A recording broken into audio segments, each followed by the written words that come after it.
The meeting will come to order. This is the April 6, 2023 meeting of the Apple Valley Park and Recreation Advisory Committee. Welcome, everyone. As is our standard practice, but I invite you all to stand and face the flag, and we can recite the Pledge of Allegiance. I pledge allegiance to the flag of the United States of America and to the republic for which it stands, one nation, under God, indivisible, with liberty and justice for all.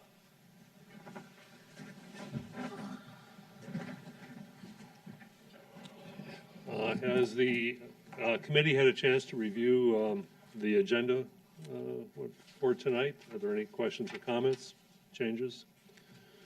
If not, I'd like a motion to approve it as published. So moved. We have a motion to approve. Is there a second? Second. Second. Motion and a second. All of those in favor, say aye. Aye. Aye. Opposed? That motion is carried unanimously. And we have 10 minutes carved off for audience participation. Is there anybody in the audience who cares to address the committee for something that is not already on the agenda? And seeing nobody coming forward, we can move on to the approval of the minutes from our last meeting, which was in March. Again, has the committee had a chance to review the minutes as published? Comments, questions? If not, we'll look for a motion to approve those as published. So moved. Second. We have a motion and a second to approve the minutes as published. All those in favor, say aye. Aye. Aye. Opposed? That motion is carried.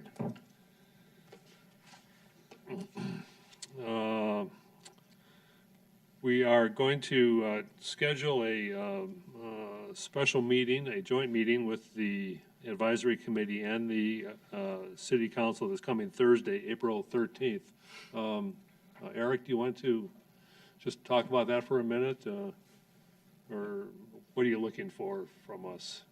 Mr. Chair, members of the committee, so next Thursday, the city council has their regular informal meeting before their regular city council meeting.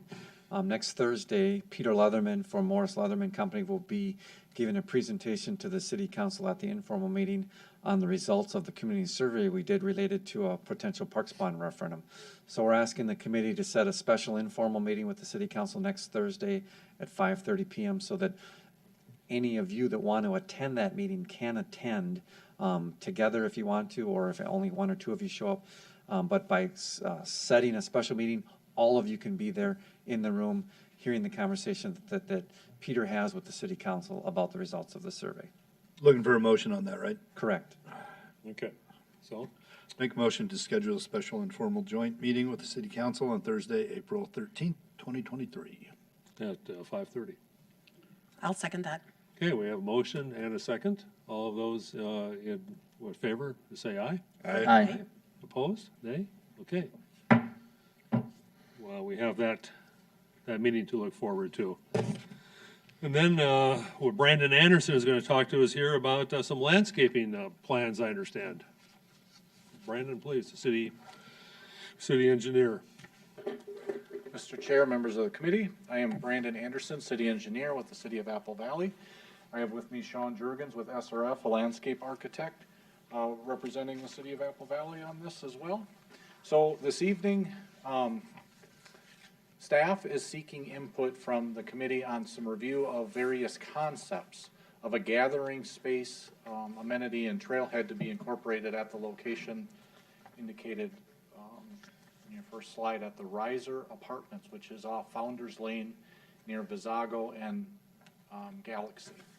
So back in 2015, as part of an original development agreement between the Dakota County CDA and the City of Apple Valley, this empty site was a piece of property or easement was carved off to host a plaza and trailhead for future development. So as part of that agreement, before the site could be developed with the CDA, an escrow or cash was required for purchase of and construction of said plaza. That money was to be used for construction of it, and then once the plaza was constructed, it shall be maintained by the City of Apple Valley. The plaza and trailhead design is led by the city. It wasn't led by the development at the time when it came through the process. So we're at the stage where we're bringing those concepts to kind of lead what should that trailhead and plaza look like. This is a copy of the easement. There's the light's not very bright. Right in the middle of the property, it's about mid-block on Founders Lane. There was a piece carved off to hold this trailhead easement. The location is right where the red dot is, right across from the kind of where the driveways intersect Founders Lane. The buildings are complete and occupied at this time. And what was done as part of the construction phasing with those buildings is they built everything they were required to as part of the development that met city ordinance. Trails are paved and connected around the pond. Obviously, you're in a ring route area where we have the enhanced sidewalks, lighting, some other features, and then we did upgrade a bunch of the ADA and push buttons throughout this area as well the last few years. So the empty piece, actually, we had them just leave it mulch until we could come forward with some sort of a concept for plan for construction in 2023. So that's the location of this small trailhead area. All three concepts that we're going to present, we are looking at adding enhanced pedestrian crossing, and we'll kind of take that to final design. It is in need of some crosswalks. We're noticing high ped traffic, and especially if it's going to be used as a trailhead and gathering, you're going to want enhanced pedestrian crossings here. The fortunate thing is Founders Way is one way, so we're placing the pedestrian crossings. That location's kind of fixed in comparison to the concepts because all your turning movements will make a right turn from this site and a left turn moving to the right in the one-way direction, so you'll never have turning movements conflict with the pedestrians there, which helps. We did offset the driveways to prevent people from driving through, but the one thing that's fixed on all the concepts is the use of an enhanced pedestrian crosswalk. And then I'll let Sean, and then some of you could see the paving areas on here that's already paved and built, and we're looking at the concepts to tie into that. So Sean is going to walk through all of the three concepts, what the theming was behind them, and then we want to leave it open for input. I know we presented a similar idea for the gathering space down at Orchard Place not too long ago, but we're looking for similar feedback for that. So with that, I'll turn it over to Sean. Thanks, Brandon. So this is a photo we took last fall when we were just kind of getting into the concept development. You see the new building there in the background. This is looking, call it upstream of Founders Way, kind of to the northwest. And the driveway into the property is on the left. The driveway is now finished. The boulevard has been sodded, and there's a trail that are in. You can kind of see the labels on the bottom there that indicate where that grass boulevard and the trail are. And then that yellow box roughly represents the area we're looking at for the trailhead. And so you see the building in the background. There will also be some landscaping to kind of buffer in between the trailhead plaza area and the residential building. So being cognizant of window locations, wanting to provide some privacy between the public use and the private resident, but also not block their windows. So you'll see some ideas for landscaping. Founders Lane itself is on the far right side, just off the page. So we'll start looking at concept A, and maybe just another caveat here is All of these concepts involve kind of the same elements. So we've got paving for the plaza, seating for folks, bike racks, potentially a bike fix-it station. So opportunity for shade, whether that be like a pergola or a shade sail. Signage. I saw you folks looking at wayfinding signage concepts, and that was gonna be one of my questions for you, is if you want to incorporate a sign, whether it be wayfinding, how is this site connected to the rest of your system, so via trails and so forth, or could be educational, historical type signage as well. And then, so there's three concepts, A, B, C. Ultimately, we'll take feedback from you folks, and we can kind of mix and match if there's things you like or don't like, and maybe want to blend together. So with that, concept A here, as you'll see in a moment, there's a concrete plaza at the northeast corner, close to where the sidewalk and Founder's Lane intersect. There's an L-shaped bench at the southeast corner, bike racks, and then an opportunity to use colored concrete to help define the areas. So I realize it may be small on your page, but you can kind of see the concrete there at the center with landscaping wrapping around it. The L-shaped bench is at the lower left bottom, and it's beneath a triangular shade sail. So that's what we're looking at there. And then part of the idea is that the lighter gray concrete area at the center, where you see kind of the circular shapes. So what we're thinking about with all of these concepts is, formerly Southport Airport was in this part of the city. And so thinking about how can the idea of the airport, which was formerly there, be part of the theming of the plaza and trailhead. So on the right side, you see what sandblasted or engraved concrete looks like. And the idea is maybe the pattern or the shapes of whether it be airplanes or kind of flight paths would be engraved into the concrete itself to kind of tell some of that story. And then, as I mentioned, landscaping kind of wraps around. So it'd be kind of a combination of perennial grasses and flowers closer up to the plaza area, and then lower maintenance landscaping further back, closer to the building. And then lastly, you see the red rectangle at the center. That's a red bench.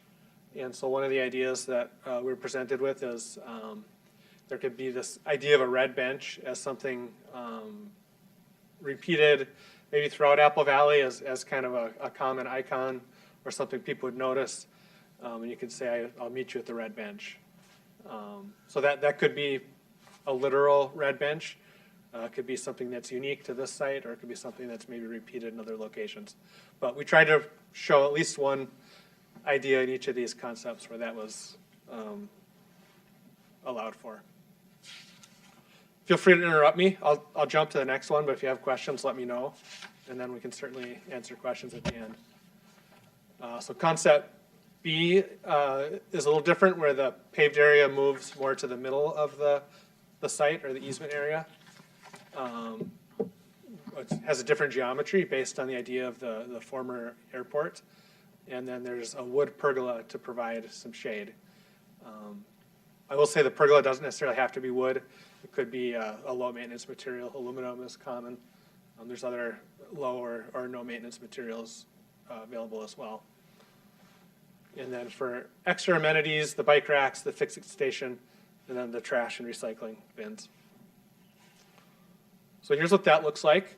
In the lower right corner, you see a historic air photo of the former airport runway. So the idea of the kind of angular geometry. And so that's what we have here is a sidewalk or a path coming perpendicular off of the Founder's Lane sidewalk, and that aligns directly with the pedestrian crossing improvement that Brandon talked about. So if you aren't aware of the history with the one-way streets, Founder's Lane angled one-way street is the old airport runway. So we always get questions about why the triangle piece was laid out the way it was, and the picture on the right tells a more historical story, which is why a lot of the theming with the trailhead goes back to the historic significance of what this property used to be. Just to Is there a If I could plan? interrupt for a second. Yeah. Sorry. That was the trigger point. Maybe it'd be interesting at some place in this development to have a explanation of what you've done. I mean, why is it this way? Let us carry on. Okay, all right. And that's exactly where I was going to. Yeah. And we're trying to look for ways to tell that story without being so literal. I think my last concept does have a location for an educational sign, which is one way to do it. But we're looking, for other kind of clues maybe to tell that story too. So the shape of the geometry and the engraving and some of those other things that play along with it. So again, in this example, the pergola is that rectangle that's just off to the left where the two paths intersect. To the top side is that red bench that I mentioned. And then to the right side of the paths are the bike racks and the fix-it station. And again, landscaping that kind of wraps the site. Here you see the larger green circles are larger trees, canopy trees, and they kind of reinforce the shape of the main path there and provide some shade. So lastly, the final concept has a larger concrete area. Again, it has many of the same amenities with the bike racks and the seating. The shade feature here is a large cantilevered umbrella, so it's offset, which means the post is off to the side and then the umbrella can reach over without having a post that's in the way of people walking around or moving around. And then I mentioned the signage that I'll talk about here in a second. And then I guess one of the key features of this is we found that unique bench. So in the photo on the right is a bench that is kind of evocative of a propeller, which is kind of cool.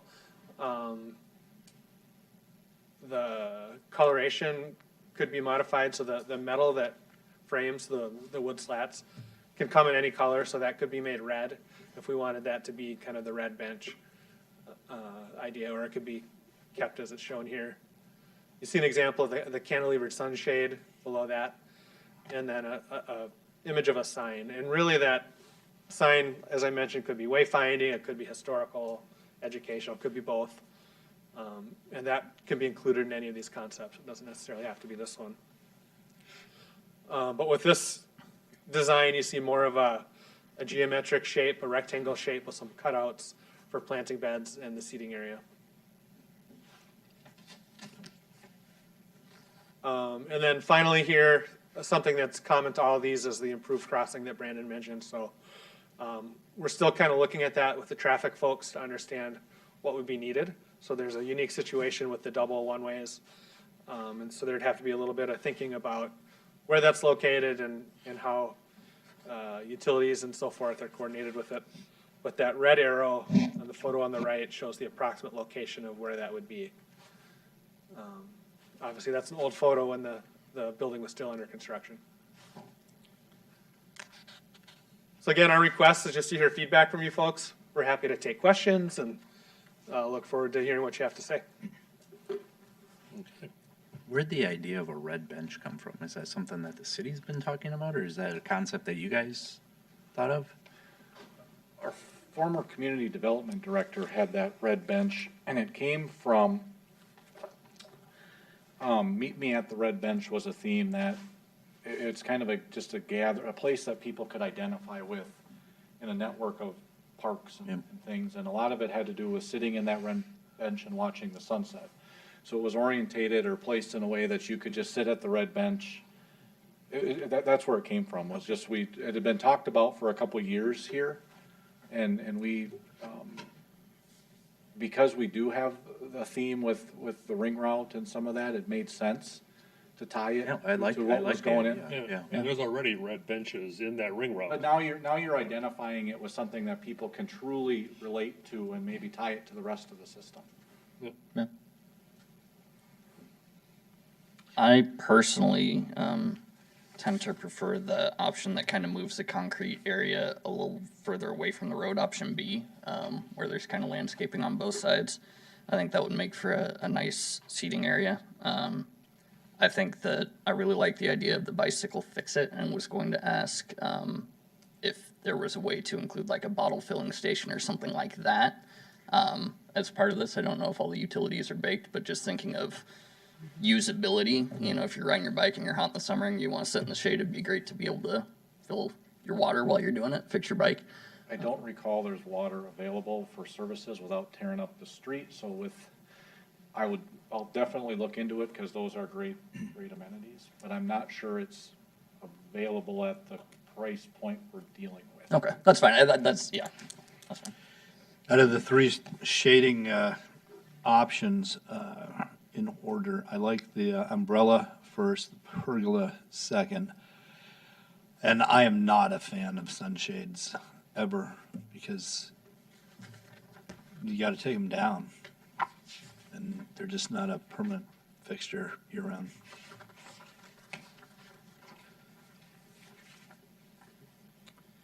I have a question. The trail that this is going to be the starting point of, that just goes around there's some ponds behind the development, is that correct?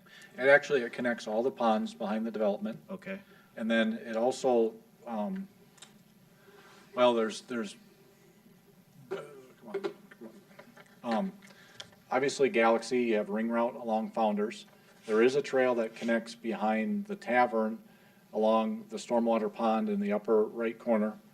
There is a pond that loops around the ponds to the south of this, and then it ties over to the retail we added sidewalk extensions on the roadway over there. So there is some connectivity to it. Okay. So is that the city then owns the trail? Well, the city will maintain the trails. Okay. It's all in easement through the ponding area. I believe there's a piece of the trail that's not constructed yet that we're phasing with parks availability through the middle of the pond. It's identified and graded out, like down the middle between the two ponds. It's all ready to go. It wasn't something the developer was required to put in. It'll be future city trail when park staff can fund it and get it in there. And this is, oh, go ahead. No, there is quite a bit of connectivity. That empty property next to the Visago site, directly adjacent to Visago there that you'll see, we're planning a sidewalk connection through there to get to the Dunn Brothers. So you really do have some pedestrian connectivity we're seeing the 55 plus, you're seeing a lot more movement through here, and there's connections to some of the retail and housing. And Brendan, as you go east on Founders and you go around the pond that's behind Tavern, and if you go north, you're basically You're walking, basically at Kelly walking to Kelly Park.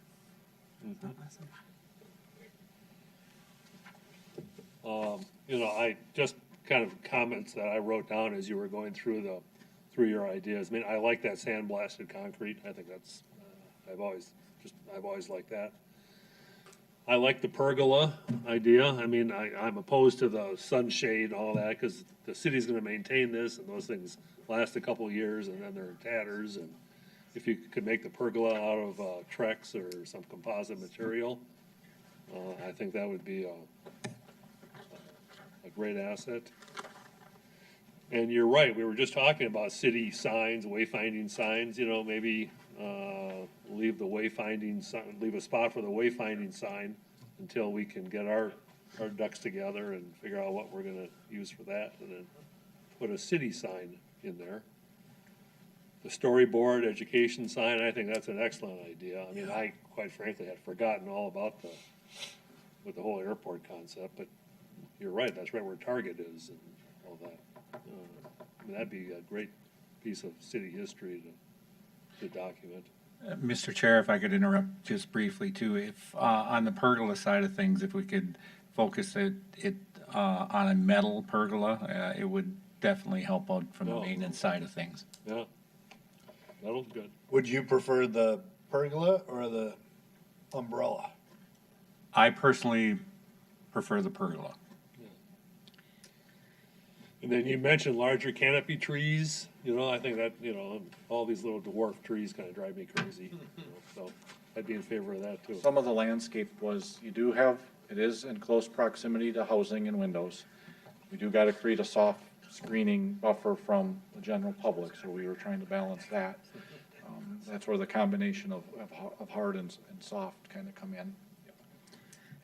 I'll say that I too am leaning towards option B. What I really like about it is I like the direct connection with the pedestrian crossing. It feels really natural. I think that feels safer for directing the flow of people into it. I like that we have the natural trees and greenery on both sides from the trail, and it feels like a nice place to sit and rest.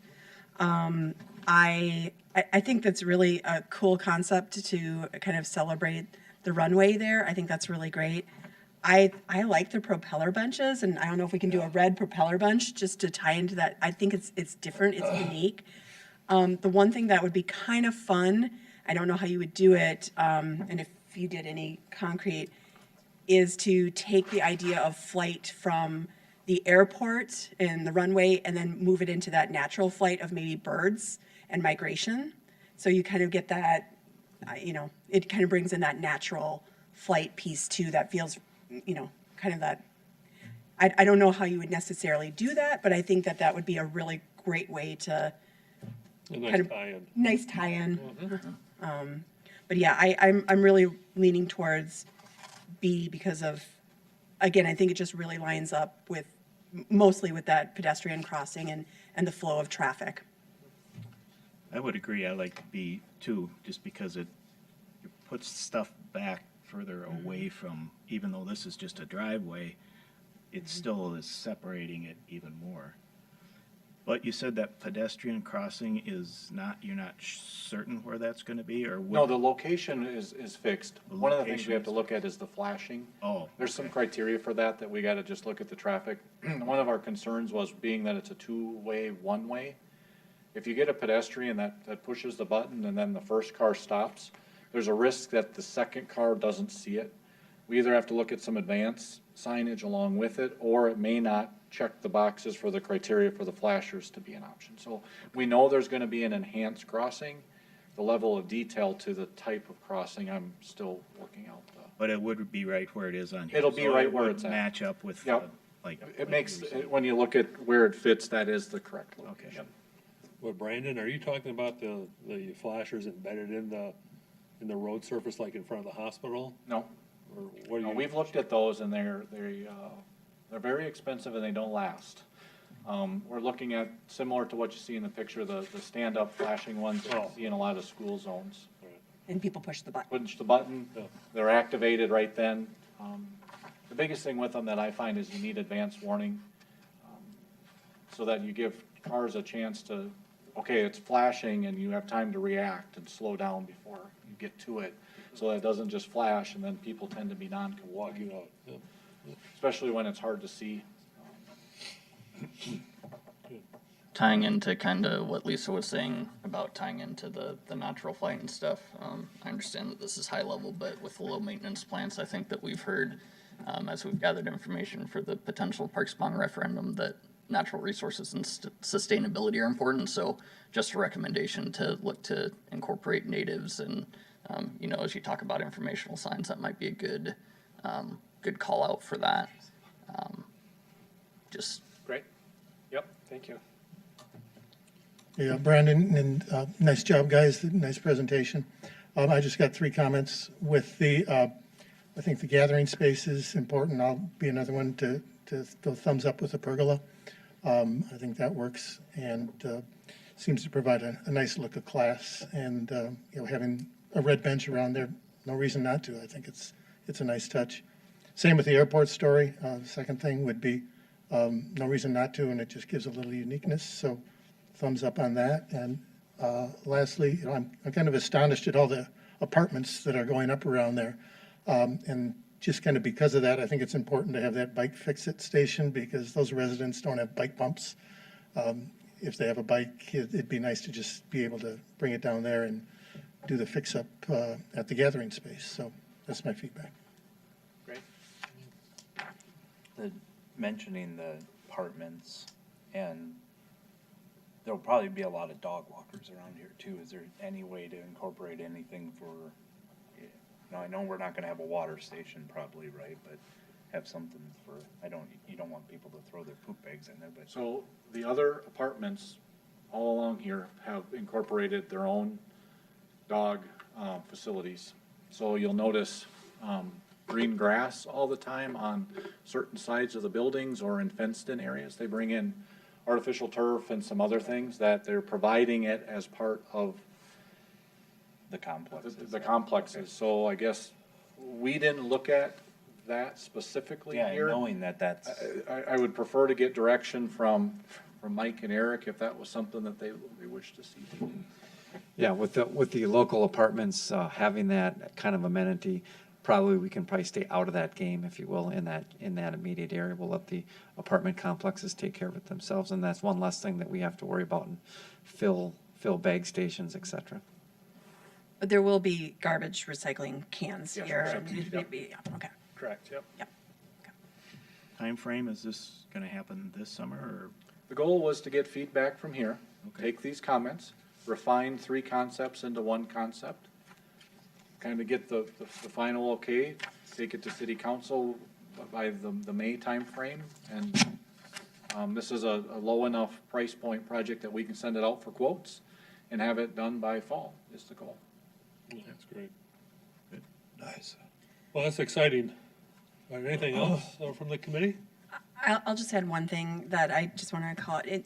On option A, you have the interpretive graving that recognizes the Native American heritage here in the site. And I would, if we're going to do some interpretive signs, I would like to see that included as we talk about the history. If we're including all of it, I think it's important to recognize. So blend the concrete patterns and gravings from A into No, maybe the. not concrete. necessarily the concrete engravings, but if we're going to have an interpretive sign talking about the airport and the history, I just think that, again, adding a piece and recognizing the longer history of our community is important. So I mean, if there's a way to incorporate it, I would not say no to that, but I'm thinking kind of as we tell the story of the significance of this location for our city. I think that makes perfect sense. Nice suggestion. Thank you. Okay, so anything else? Great feedback. We appreciate all the comments. It's like I think we have a fairly unanimous B I think so. I think concept to put together, or at least pull a few parts back into B, so. All right, Thank you. thank you. Yeah, thank you, very helpful to hear your feedback, appreciate it. Thanks.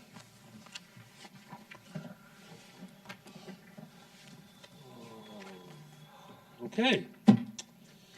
Actually, the last item on our agenda is a division update from Nick. Are you going to, Bill's got, Bill's going to present? yeah, Mr. Chair, members of the commission. So tonight we have 2 updates from two of our recreation supervisors. Bill Bird's going to go first and talk about some of our youth and family programming and special events. So we'll turn it over to Bill.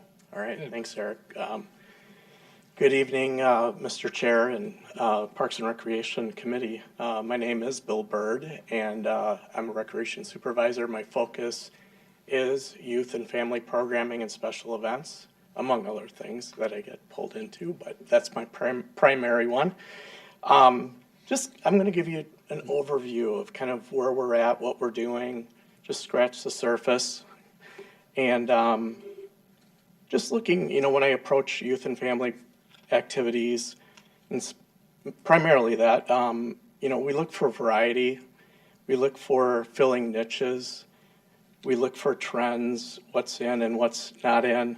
I no longer have my built-in advisors at home. My kids are all grown up, so I always used to bounce ideas off of them, but that's over. So, and then a mix of in-house instruction as well as contracted specialized instructors.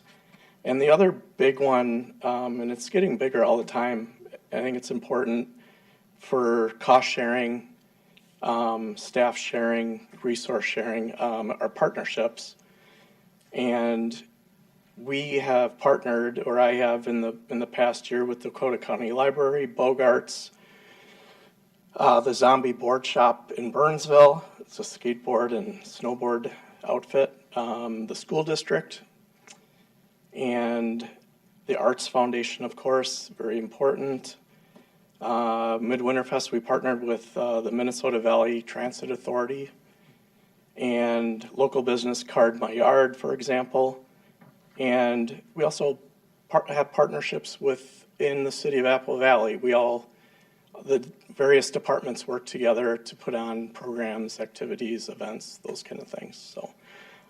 So that's just kind of an overview when I approach programming. That's where we're kind of at. As far as specific areas of programming for youth and family, our primary areas right now are arts and crafts, cooking, music, STEM, which is science, technology, engineering, and math, sports, and primarily the little ones. All the ages up until the athletic associations can take them under their wing. And holiday events and programs. Some specific examples, we had a Christmas celebration with Bowling with Santa at Bogarts. We had our traditional Skate with Santa at the arena. I'm in full-blown Easter mode right now. We had an outdoor egg hunt in the snow and mud on Tuesday. Kids loved it. Parents loved it. We had fun. So we've got a lot of Easter events coming up in the next day or two. Trunk or Treat, that was one we added 2 years ago and just took off. It exploded. We probably had about 2,000 kids show up last year for that event. And that's a partnership with Parks and Recreation, the police department, fire department, and a lot of the city departments. They put vehicles in the event. And then, of course, we'll get into some programming. You know, we've tried to simplify things too, just to get people out in the parks. We did a sledding event. We scheduled a bonfire where you bring your dog, just simple things, trying to get people into the parks, just engaged. And then we get into looking at summer, if it ever comes. We have our traditional playground programs, summer camps, your traditional, what you think of, outdoor day camps, sports camps. We have a chess camp this year, skateboard camp, those kind of things. And then one thing we didn't do last year because of staffing was a puppet wagon. That was a big disappointment. I think we're well on our way to have a puppet season this year. The hiring is going well. So that's coming up starting once school's out. And then one other thing that's kind of overlooked sometimes in the youth area, and I almost forgot about it too, I think it's really important, the day-to-day open gyms in the community center. And then I can kind of show you.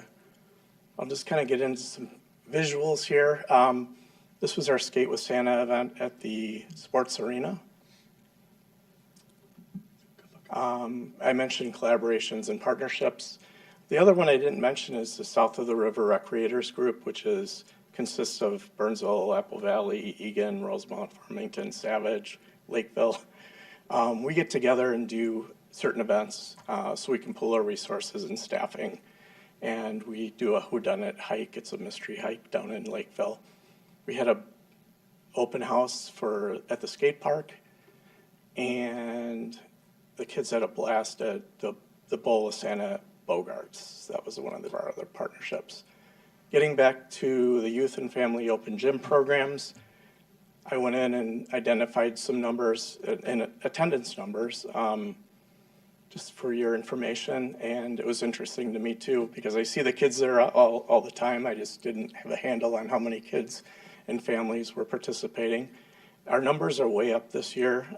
It was obvious, the use is up, pandemic's over, people are out and about, the weather's been horrible, so they're inside in the gyms a lot more.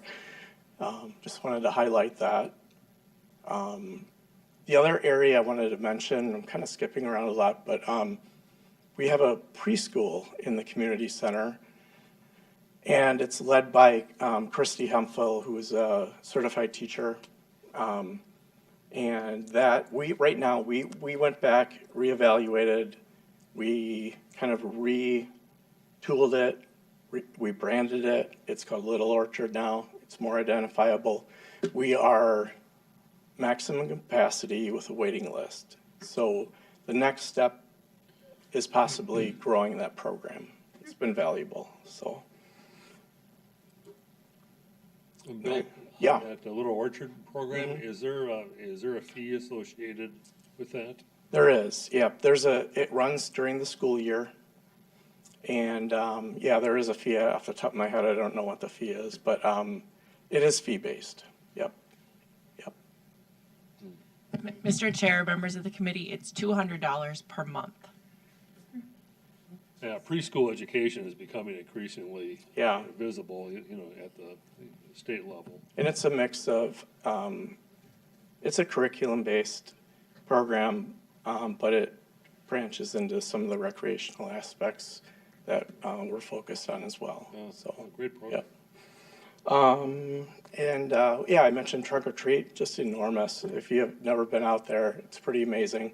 Huge turnout. A lot of community partners in that one.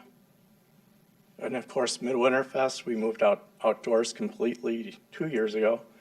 And we had a much better weather day this year, a lot warmer, probably at least double the crowd this year. So that's really growing, going in a positive direction. It was a lot of fun. The Friday night concerts in Kelly Park, of course, we don't run the concerts, but we're an integral part. I'm the liaison to the committee as far as being on site and providing support for them. And Mike in our Parks Department does a lot of support work for them as well. Just wanted to mention them and recognize the Arts Foundation. Been a great partner. And is that it? I think that is it. Well, you're a busy guy. So just wanted to hit the highlights, and if you have any questions beyond this tonight, just let me know and I'd be happy to answer questions. So, Thanks, Bill. yeah. Thank you. Thank you. All right, Mr. Chair, up next then is Nick Thompson. He's going to talk a little bit about athletics and use of our parks from an athletic perspective, so. Hi, Nick. Hey there, Mr. Chair, members of the committee. As Eric said, Nick Thompson, my primary areas are that I work with are youth athletics, adult leagues, and then scheduling the fields. That involves both some renters as well as heavily used by the youth athletic organizations in town, and we'll get to those in a second here. So youth athletics, we have some great partners, to name a few, EVAA, VAA. We have some collaborations that happen, including Fusion Softball, Firehawks Lacrosse, and then the Legion Baseball programs as well. They do a great job. We're here to I act as the liaison within the city to try to make things as seamless as possible with them. Mike and his crew obviously support them a bunch, and we try to help them out where and when we can. Just to give you an idea of some of the scope, we have 91 permitted fields this spring, summer for those youth athletic organizations. Roughly 3,400 youth athletes annually, and that number just pulls from our what happens in the outdoor in the city parks. There's more that happen even in the Apple Valley Community Center. 12,000 hours of local youth athletic organization field use annually, and then they're going to be running 8 tournaments this summer, bringing people into our town. And like I said, we appreciate everything that they do. On the field rental and tournament side of things, field rental tends to be adult baseball teams, some club youth baseball, adult soccer teams, private soccer leagues, baseball and soccer tournaments as well. We are anticipating this year 19 possibly more multi-facility tournaments, meaning having games at Johnny Cake East, Johnny Cake West, Quarry Point. The fields are very busy most every weekend during the summer, spring, summer, fall season, extending from, I'll say, May through the end of September. To give you some idea of the scope, last year we brought in 104,000 plus in revenue. That all happens at the very most at $45 per hour. So a little quick math in your head, it adds up to a lot of hours of use. And again, shout out to Mike and his crew for helping make that happen. They're a huge part of it. I try to work hand in hand with them, with Dane Breno, the athletics foreman, and yeah, they've been great to work with. Hey, excuse me, Nick, what Yep. said on that, that you've got private soccer leagues, which leagues are those? Liga La Zapata is their name. Okay. So they play on Sunday evenings out at Johnny Cake, Ridge Park East. And Salvo is not a user of the facilities anymore?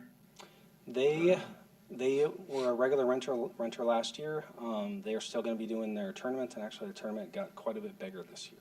So they'll be out there as well. All right, thanks. As well as Burnsville Valley United. I mean, Sure. just to drop a couple names out there. I have a quick question with Johnny Cake.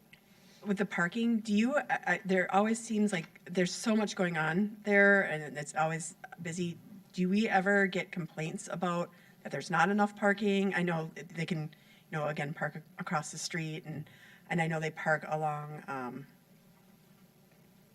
is that Essex? No, it's not Essex. I should know, I live right over there. Yeah. 142nd? 142nd, thank you. Thanks, I Mike. live over there too. I drive it all the time and I'm like blanking on it. I'm just kind of wondering, from a parking aspect, it doesn't seem like there's any issue there, but as busy as it is parking a concern? Or do the neighbors on 142nd ever have complaints about it? I'm just kind of curious. It's always really busy, but I've never seen issues. I haven't gotten them. Okay. Knock on wood. We haven't heard that at the moment. We do have some. We've actually had some weekends where some tournaments overlap as well, even within the same complex, and we haven't had that. There's a lot of parking places, as well as area within the community. But no, at the moment I think it's great. So I've again haven't seen issues. Just was curious. we try to keep them busy, but we also listen to the community as well. All right, so jumping into the adult sports side of thing, upcoming things this spring. Softball is obviously a big program, 115 teams in 2022. We're still kind of landing with that registration for this coming summer, so I don't have finalized numbers for you. But leagues will be rolling out of Johnny Cake 5 nights a week. Something new for 2023, we have trying a collaborative league with Egan. We'll host roughly half of the games in Apple Valley, the other half in Egan. Try it out, see how it works, kind of use it as a pilot program and see if it's something that we can expand upon in the future. We're always looking for creative ways to offer something and multiply our efforts instead of try to individually divide. Going along with that same note, our kickball program, Bill touched on this, but we have a collaborative South of the River Recreators group, which is a bunch of communities on the south side, south of the river, there you go, who try to work together to maybe offer some programming that individually would be hard to pull off. For us to each have a kickball league would be really tough. For us to each have a bocce league would be really tough. So kickball is kind of what we, out of that group, what we house in Apple Valley. Bocce is somewhere else. We tried soccer for a while, but the concept of the South of the River Recreators has been great. Keeps us tied in, and it allows us to have some kickball in town. Something that's been working well is our free agent list. The original concept was we have teams that need players and we have players that need teams. Let's have a list when people are signed up. If the registered manager can ask for players, I can maybe help them out, keep that team in the league. In short, that has worked. It's been a success. In short, though, our list got so massive that I had to do something else with it, which is a good problem. So I've actually started to call people on that list and say, hey, Noel, are you able to, you want to play? The best way that I can help you to play is to share this list. Let's get some players brought together. And I think we had 7 total basketball teams. 4 of them came from those phone calls and making individual teams. So I should have had numbers ready for it. I'll say 8 to 10 teams out of the past year were just built strictly off of the free agent list, which is great. That's crazy. Continuing into the summer, we have a big volleyball program. We have some skills clinics that are going to be starting off. Those are new. In April, sand leagues will be 5 nights a week out at Johnny Cake, Richburg East. Indoor leagues 4 nights a week. The community center staff have done a great job with those, helping grow those programs. And speaking of growth, we're projecting, if we have similar registrations to other seasons, to have around 370 volleyball teams. So to give you an idea of the scope, when I say we have a big volleyball program, we have a really big volleyball program. Yeah. Those numbers are up about 10% from 2022 and 78% from 2021. That's cheating a little bit because we were coming out of the pandemic, but it's very much looking up, and I appreciate all the help I've had along the way to make that happen. Another big upcoming, or it might have arrived at this point, beanbags. Expanding our outdoor leagues. We have a season June through August, then August through October outdoor. We'll have our second season at Valleywood Golf Course. We actually have people playing. The picture to the right, you can see that league happening out there. That filled almost immediately last year, so we're looking to keep that momentum running. As I mentioned, it's super fast growing league, 119% increase 2021 to 22, and I don't think I'm going to pull up 119%, but it's still very much on an upward trajectory. These numbers are amazing. What's that? These numbers are amazing. It's been cool to watch. Been cool to watch, yeah. So 149 teams in 2022 and projecting 175 plus in 2023, making some assumptions and looking at previous registrations. And pickleball. We can't talk about adult sports without talking about pickleball a little bit. We ramped up our programming. There's always been a lot of open pickleball play in Apple Valley, but ramped up our programming a little bit. Started offering lessons pretty much year-round at this point. Those are held both indoors at the Apple Valley Community Center and outdoors at the dedicated pickleball courts at Johnny Cake Richburg West. We have a new tournament, and that has actually turned into a plural tournaments after I submitted this. So we have our tournament that the city will be running with a contracted person who does those and does them well. And then the Rotary will be running a tournament, it looks like, in August as well. There's some new leagues that we're starting out. I gotta think here. I think it's the evening sessions have already filled. The spring evening sessions, summer I believe is close to being filled, and the daytime leagues are starting to fill too. Definitely seeing growth in the pickleball programming area. And then similar to Bill, I knew we had a lot of people. I just took to dive into some data through our registration software. Open Pickleball at the Community Center had 3,200 paid admissions annually. And that is in addition to court rentals. It's hard to put an exact number on that, but I guess my point is it's a very busy program, and they use the community center heavily. Open volleyball, badminton, pickleball. We kind of have these sprinkled throughout the week as well. Volleyball on Monday evenings, Saturdays, and Sundays. Badminton on Wednesday evenings and Saturdays. Badminton's actually a program that's been growing quite a bit over the past year. We fill up the sport court gym just about every Wednesday. Pickleball, we have daytime Monday through Friday hours, but we've added weekend hours, so now we actually have open pickleball programming through March through April, 7 days a week at the community center. And then again, throwing out a little bit of statistics, we had just a little over 1,900 admissions in last month, March 2023, and roughly 11,000 plus annually for all of those programs put together. It's kind of a summary of what I have upcoming. Throw it out to you guys if you have any questions. I'd be happy to answer, or like Bill said, I'm available, email, phone to reach out anytime you might need. Good presentation, Nick. I don't have any questions. Anybody on the committee have any questions for Nick? No, great job. Thanks, Nick.